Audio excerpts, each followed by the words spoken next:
पूर्व आईएएस अधिकारी कर्नल गोपीनाथन ने हाल ही में भारतीय जनता पार्टी छोड़कर कांग्रेस में शामिल होने का ऐलान किया है। इस फैसले के बाद बीजेपी में हलचल मच गई है और पार्टी के अंदर खासा हड़कंप महसूस किया जा रहा है। कर्नल गोपीनाथ। धन्यवाद साथियों, आज एक महत्वपूर्ण प्रेस वार्ता है। आप मंच को देखकर ही समझ गए होंगे कि महत्वपूर्ण है, क्योंकि हमारे वेणुगोपाल जी कम ही आते हैं प्रेस कॉन्फ्रेंसेस में। तो इसलिए महत्वपूर्ण है क्योंकि वेणुगोपाल जी के बगल में जो बैठे हैं कन्नन गोपीनाथन जी, ये 2012 के आईएएस ऑफिसर हमारे यहां एग्मू काडर के थे और जिस सर्विस में जमीर से ज्यादा ओबीडियंस को महत्व दिया जाता है, उस सर्विस में, उस नौकरी में उन्होंने ऐसे वक्त पे आवाज उठाई जब आवाज उठाना लगभग असंभव था। कश्मीर में इन्होंने जब वहां 5 अगस्त 2019 को जिस तरह से निर्णय लिए गए, स्टेट को यूटी बना दिया गया, बिना किसी से कंसल्ट किए जो निर्णय लिए गए, उसके विरोध में इन्होंने एक आवाज उठाई कि साहब आप लोगों को बोलने का हक नहीं छीन सकते। और भी इनके साथी थे जिन्होंने कश्मीर में ऐसी आवाज उठाई, वो भी आईएएस थे, लेकिन वो फिर डर के वापस चले गए सर्विस में, ये डरे नहीं।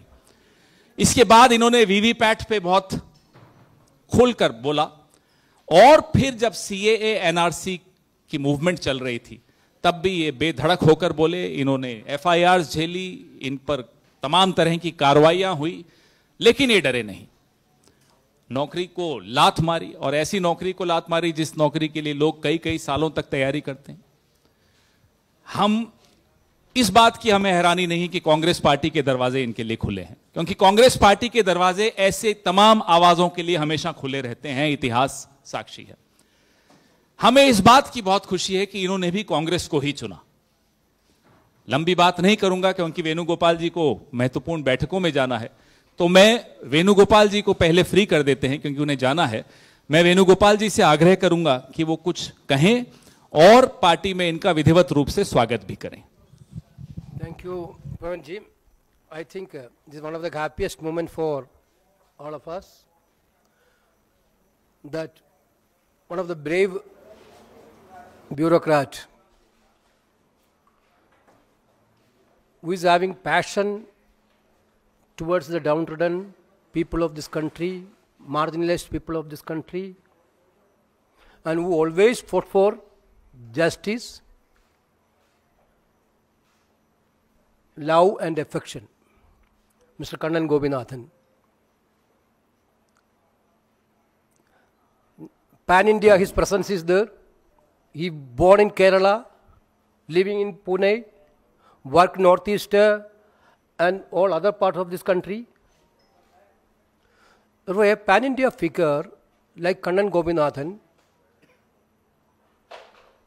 is joining in the Congress party, is giving a clear-cut message that Congress party is the only party who is fighting for the justice for this country, and the ideology of the Congress is very clear. That's why Kannan Gopinathan is also opting Indian National Congress for his party. I don't want to take much of his time. He resigned 2019 from civil service, but he is now telling so far his resignation is not at all accepted. Still he is a bureaucrat. Bureaucrats nowadays, those who are fighting for the justice, fighting for marginalized people, are penalizing by the system. Whether it is in Haryana, whether it is in Madhya Pradesh, we are witnessing everywhere. Even Chief Justice of India is also not spared. Therefore, I think this is the time to rise to fight against this divisive agenda. That's why Kannan Gopinathan's entry to the Congress will be a welcome step.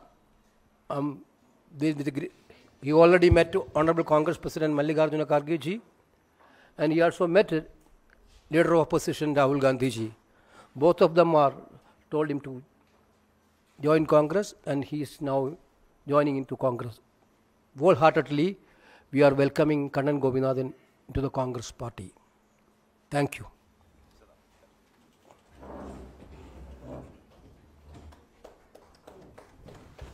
Welcome.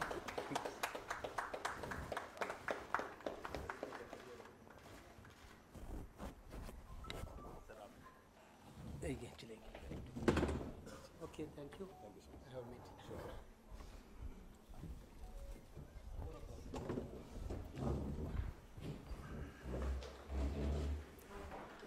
अब विधिवत Kannan Gopinathan ji Congress party में आज शामिल हुए हैं। मैं उनको भी बधाई देता हूं और मैं हम सबको भी बधाई देता हूं कि एक बहुत ऐसा शख्स कांग्रेस में आया है जो दिल से काम करता है। मैं अब कन्नन गोपीनाथन जी से आग्रह करूंगा कि वो अपने विचार आपके सामने रखें।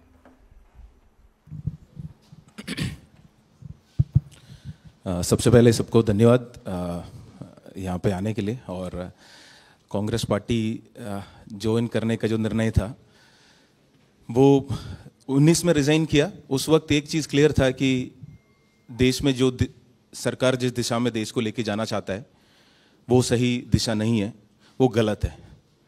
वो गलत क्या है वो क्लियर था, और गलत के खिलाफ लड़ना है ये भी क्लियर था। पर ऑल्टरनेटिव क्या है वो उस जर्नी तक पहुंचने में मुझे खुद भी क्लैरिटी की ज़रूरत थी। तो कई सारे 80-90 जिलों में घूमे, ट्रैवल किए, लोगों से बात किया, कई सारे लीडर्स से मिले। तब ये क्लियर हुआ कि जिस दिशा में देश को मैं चाहता हूं कि चले वो कांग्रेस पार्टी लेके जा सकती है, और कांग्रेस की आइडियोलॉजी उसमें आगे लेके जा सकते हैं। सपना क्या है? जहां पे हर नागरिक अपना अधिकार, उनको अधिकार मिले, अपना सपना देख पाए, वो सपना पूरा करने का कोशिश कर पाए, उसमें सरकार उनका मदद करे, और अगर नहीं करे तो उसी सरकार से सवाल पूछने का उनका हक हो। सिर्फ सपना देखना एक नागरिक वो नहीं है। अगर सपना पूरा करने में सरकार क्यों नहीं उनकी मदद करते हैं, वो उसके सवाल पूछना भी जो एक नागरिक का अधिकार है। जो 2014 से मैंने जो नोटिस किया वो एक चीज थी कि हम बहुत मुश्किल से प्रजा से नागरिक बने थे। कई सारे राजा पहले भी थे। प्रजा से हम नागरिक बने क्यों? क्योंकि प्रजा सवाल नहीं पूछ सकते थे। सवाल पूछे तो तुरंत राष्ट्रद्रोही या राज्य के खिलाफ बोलने वाले ऐसे माने जाते थे। तो पहली बार हम बहुत मुश्किल से सवाल पूछने लग रहे थे। जैसे आरटीआई हो, जितने अधिकार सरकार ने नागरिकों को दिया उसके तहत वो सवाल पूछने लगे थे कि तुरंत आके बोल दिया कि आप सवाल मत पूछो, हम आपको कुछ देंगे, आप चुपचाप रहिए, उसको रिसीव करिए। उसके अलावा अगर कुछ पूछेंगे, सरकार की आलोचना करेंगे तो उसको हम देश की आलोचना के तुलन कर लेंगे, और अगर सरकार से सवाल पूछेंगे तो आपको देशद्रोही माना जाएगा। ये बात से मैं बिल्कुल सहमत नहीं था। देखिए, जिनको लगता है कि सरकार सही काम कर रहे हैं वो उसकी पूर्ण सम्मति दे, वो देश प्रेमी हो सकता है। जिनको लगता है कि जो सरकार कर रहे हैं वो देश हित में नहीं है और गलत रास्ते पे लेके जा रहे, तो उसको सवाल पूछने वाले, क्योंकि वो बहुत सारे कॉस्ट पे, अपने पर्सनल कॉस्ट पे वो सवाल उठाते हैं, वो भी देश प्रेमी है। मैं एक ही तबके के लोगों को देशद्रोही मानता हूं, जिनको पता है ये बात कि देश सही दिशा में नहीं जा रहे, पर अपनी फायदा के लिए या लालच या ग्रीड या सर्वाइवल के लिए ये निर्णय ले चुका है कि हाँ हम चुप रहेंगे क्योंकि चुप रहना ही इस वक्त बेहतर है। तो जो मैं उस तरीके का देशद्रोही नहीं बनना चाहता था। मुझे यह था कि मुझे जो अपनी बात रखना है, सवाल उठाना है, वापस हमें प्रजा नहीं बनना है, हमें नागरिक रहना है। तो उसी में जब जितना ज़्यादा बात किया, वो ये सारी जो थॉट्स है वो कांग्रेस की आइडियोलॉजी ही है, ना कि सिर्फ हिस्ट्री है, वो प्रेजेंस है। और इसीलिए जितना मैं उसके मतलब पार्टी के साथ मिलकर काम कर सकता हूँ और जितना मजबूत कर सकता हूँ अपनी कार्य से, वो सेवा से, वो करने के लिए मैं तैयार हूँ। और जहाँ लगता है मेरी काम आएगा वहाँ पे काम करने के लिए मैं तैयार हूँ। बहुत दिल से, काफ़ी वक्त लगा, पर वो इसलिए क्योंकि मुझे खुद भी एक अपनी जर्नी से थ्रू जाना था। वो सारे क्लैरिटी के साथ पूरी दिल से मैं आज कांग्रेस पार्टी में ज्वाइन कर रहा हूँ, और कांग्रेस पार्टी और देश की जनता के लिए हमेशा काम करता रहूँगा। Thank you. आपके कुछ सवाल आप पूछना चाहें।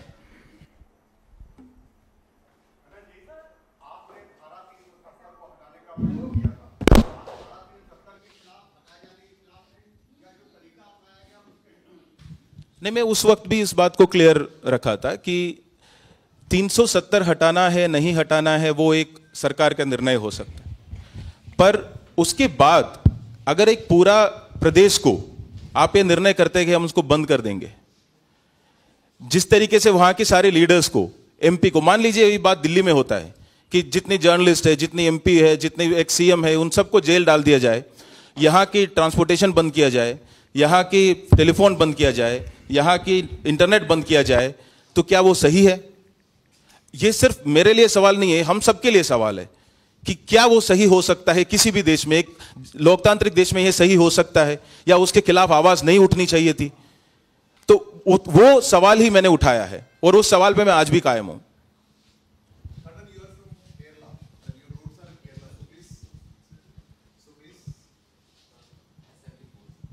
So please tell something in Malayalam for your audience in Malayalam. Are you ready to cooperate with the KPCC? ഏതായിരിക്കും നിങ്ങളുടെ പ്ലാറ്റ്ഫോം? ഏതായിരിക്കും? നാഷണൽ തലത്തിലായിരിക്കുമോ കേരളത്തിലായിരിക്കുമോ അങ്ങനെ എന്തെങ്കിലും തീരുമാനിച്ചിട്ടുണ്ടോ? ഓക്കെ, ഞാൻ കേരളത്തിലാണ് പഠിച്ചു വന്നത് 12 വരെ. പക്ഷെ അത് കഴിഞ്ഞിട്ട് ജാർഖണ്ഡിലാണ് എഞ്ചിനീയറിംഗ് ചെയ്തത്. ജാർഖണ്ഡ് BIT മെസ്ര അവിടുന്ന് എഞ്ചിനീയറിംഗ് ചെയ്തു. പിന്നെ അത് കഴിഞ്ഞ് വർക്ക് ചെയ്തത് നോയിഡയിലാണ്. നോയിഡയിൽ വർക്ക് ചെയ്ത് കഴിഞ്ഞ് കല്യാണം കഴിച്ചിരിക്കുന്നത് ഹരിയാനയിൽ നിന്നാണ്. മത്ലബ് ഹരിയാന. അത് കഴിഞ്ഞ് ജോലി ചെയ്തത് മിസോറമിലാണ്, ഡൽഹിയിലും മിസോറമിലുമാണ്, നോർത്ത് ഈസ്റ്റിൽ. പിന്നെ അത് കഴിഞ്ഞ് വർക്ക് ചെയ്തത് സിൽവാസ, ഗുജറാത്ത് ആ ഏരിയയിലാണ്. അവിടുന്നാണ് രാജിവെച്ചിരിക്കുന്നത്. ഇപ്പോൾ താമസിക്കുന്നത് മഹാരാഷ്ട്രയിലാണ്. എന്തുകൊണ്ടാണ് കോൺഗ്രസ് സെലക്ട് ചെയ്തത്? എന്തുകൊണ്ടാണ് കോൺഗ്രസ് സെലക്ട് ചെയ്തത്? വളരെ ഇത് പൗരന്മാരുടെ പാർട്ടി ആയതുകൊണ്ടാണ്. അതായത് പ്രജയിൽ നിന്നും പൗരനിലേക്ക് എന്നുള്ളൊരു യാത്ര ഇന്ത്യയെ ആരംഭിച്ചത് സ്വാതന്ത്ര്യത്തിന് ശേഷം, ആ സ്വാതന്ത്ര്യ സമരത്തിന് അനുബന്ധിച്ചിട്ടാണ്. അത് കഴിഞ്ഞിട്ട് പ്രജയിൽ നിന്നും പൗരനിലേക്ക് എന്നുള്ളതിൽ മാറി വീണ്ടും സർക്കാർ തരുന്നത് മേടിച്ച് ശബ്ദമില്ലാതെ ആൾക്കാരാവുക എന്ന് മാറി തിരിച്ച് വീണ്ടും പ്രജകളാക്കി മാറുന്ന ഒരു യാത്രയിലോട്ട് നമ്മൾ തുടങ്ങിയിട്ടുണ്ട്. ആ തിരിച്ചുള്ള യാത്ര എത്രയും പെട്ടെന്ന് നമ്മൾ നിർത്തുകയും തിരിച്ച് പൗരന്മാരാകാനുള്ള യാത്രയിലെ ഏറ്റവും ഉചിതമായ പാർട്ടി കോൺഗ്രസ് പാർട്ടിയാണെന്നുള്ള ഉച്ചബോധ്യം ഉള്ളതുകൊണ്ടാണ് കോൺഗ്രസ് പാർട്ടിയിൽ ജോയിൻ ചെയ്യുന്നത്. ഈ പ്രവർത്തന മേഖല കേരളമായിരിക്കുമോ അതോ ദേശീയ തലത്തിൽ മൊത്തത്തിലായിരിക്കുമോ? ഇല്ല, അത് പാർട്ടി തീരുമാനിക്കുന്നതനുസരിച്ചിരിക്കും. പ്രത്യേകിച്ച് നിയമസഭാ തെരഞ്ഞെടുപ്പ് കേരളത്തിൽ വരാൻ പോകുന്ന സമയമാണ്. അതെ, പക്ഷെ പാർട്ടി തീരുമാനിച്ചനുസരിച്ചിരിക്കും. കാര്യം ഞാൻ ഇന്ന് ജോയിൻ ചെയ്തേ ഉള്ളൂ. അതുകൊണ്ട് എന്താണ് റോൾ, എനിക്കുള്ള റോൾ എന്നുള്ള കാര്യം എനിക്ക് ക്ലാരിറ്റി ഇല്ല. ഐ വിൽ जस्ट टेल कि जैसे मैं केरला से हूँ पर पढ़ाई किया झारखंड में और नोएडा में काम किया. उसके बाद वहाँ पे कहीं NGO में, जुग्गी में, एक मोटरोला सेमीकंडक्टर कंपनी में काम किया. शादी किया हरियाणा से और उसके बाद मिजोरम में काम किया 3 साल, मिजो सीखे. उसके बाद सिलवासा में रहा और अभी पुणे में रहता हूँ, महाराष्ट्र में. तो सवाल ये था कि आपका कार्यस्थल क्या होगा, तो वो थोड़ा मुश्किल है मेरे लिए बताना. मैं जहाँ जहाँ रहा हूँ सबको अपना ही मानता हूँ और जितना मेरे से हो सकता है और जहाँ के पार्टी का डायरेक्शन है उस हिसाब से काम करने के लिए रेडी हूँ.